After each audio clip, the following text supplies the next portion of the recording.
Welcome back, guys. We're on to Mouse Logic 2, our fourth video in the Mouse tutorial series, Mouse Maze tutorial series. And basically, I'm just going to be going over how to add the finishing touches to our game, which we've been programming the logic for so far. So without further ado, let's get to it. In our sprites folder here, you're going to see we have, our scripts folder here, we're going to see we have these scripts. One note I wanted to make is you're going to want to make a prefab of your mouse, cheese, mousetrap open and mousetrap close. The way you're going to do that is once you have one up here, you're going to click and drag it down here and release, and that's going to make a prefab of it. We'll just delete that, but I'll delete that from mine, but you should keep it in yours, obviously. And that's going to establish a prefab connection. So now, what we're basically going to do is we're going to take a look at our mouse first.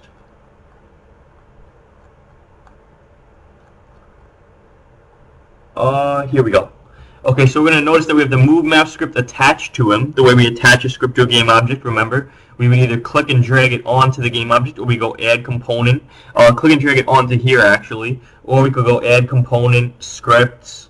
So there's many different ways to do that. We've added a rigid body, freezing the rotation of that rigid body, and we've added a box collider, which we've modified in some respects.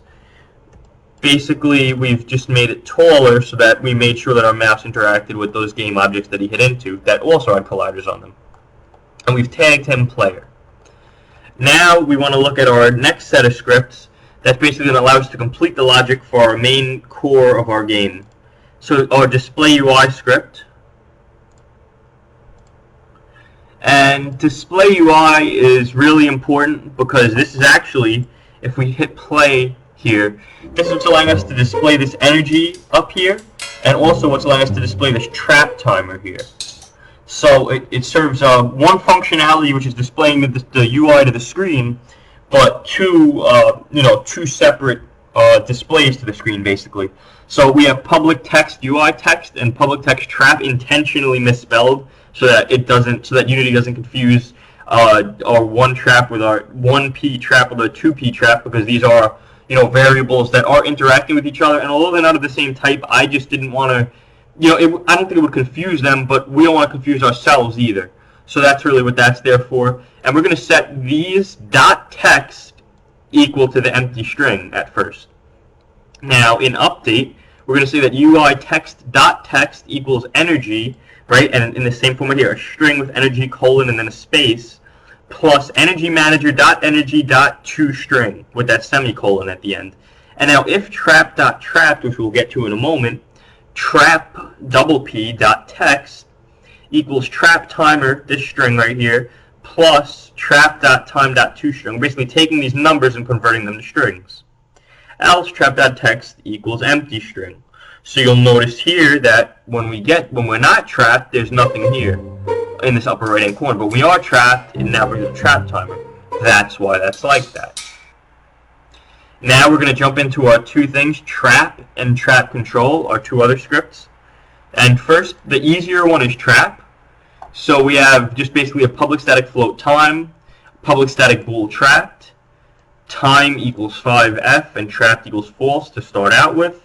Then an update, which is called every frame. If we're trapped, time minus equals time.delta time. And if time is less than 0, trapped equals false. And then when we play our game, we'll see we were subtracting from time, right? Which is why that shows that there.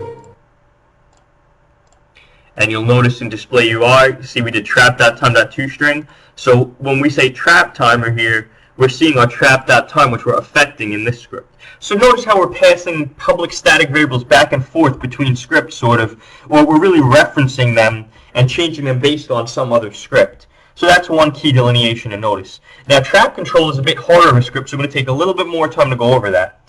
We have our public game object mouse here, and just to quickly show you, when you have a public game object in one of these things, the way you would do it is you would take it from over here in your hierarchy, you would drag it into one of these spaces, whatever space correlates with the one that you want. Also notice that Marty's Got a Plan is on this scene, and on our game over scene we have another one of Kevin MacLeod's sounds or musical compositions, which is Level Up. So remember, all of this sound credit actually goes to Kevin MacLeod of Incompetech.com. Thanks to him for that, for making this available to everybody royalty-free. And basically, we would just add that to our camera, which I showed in one of the last tutorials. So now what I want to go over here is the trap control, okay, is actually going to be put on the, I believe it's the main camera? Trap control. No, might actually be, okay, it's actually on the open mouse traps, okay, where the mouse is actually just the mouse. And Graphic 2 was supposed to be our closed mouse trap, but for some reason Unity wasn't behaving so well with that, so we kind of just omitted that for now because the game looks okay as it is. And this is just meant to be a prototype that you guys could build off of in the future, and just to teach you some little tips and tricks with Unity.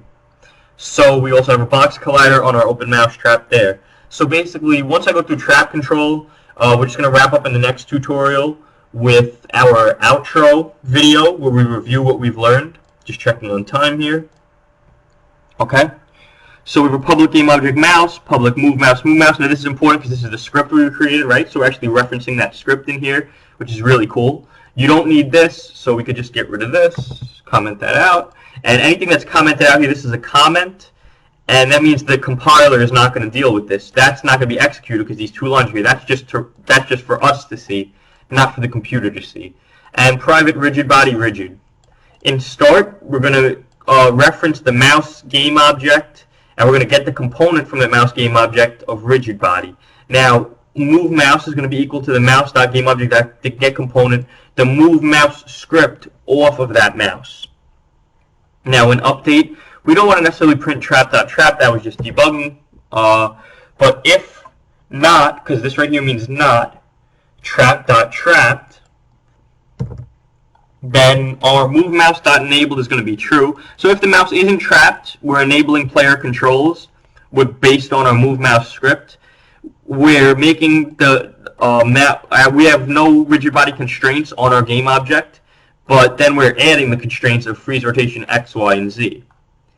If the time of the trap, if trap.time, right, so we're referencing time, the public static variable time from the trap script is less than 0, we're going to destroy the game object, so we're going to destroy the trap. And now on trigger enter with parameter collider other, if our other.gameObject tag is player, right, if our player hits into this mouse trap, trapped is going to be equal to true. And if trap.trapped, right, so if we're trapped, the move mouse.enable, that script is going to be false, and we're going to constrain the position as well as the rotation.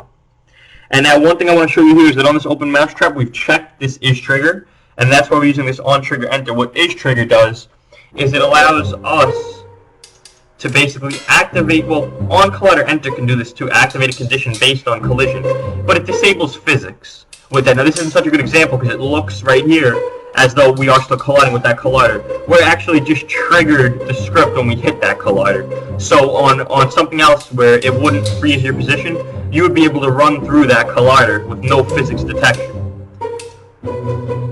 And I just want to see if we've missed anything. The only thing left to do is to go over the game over scene.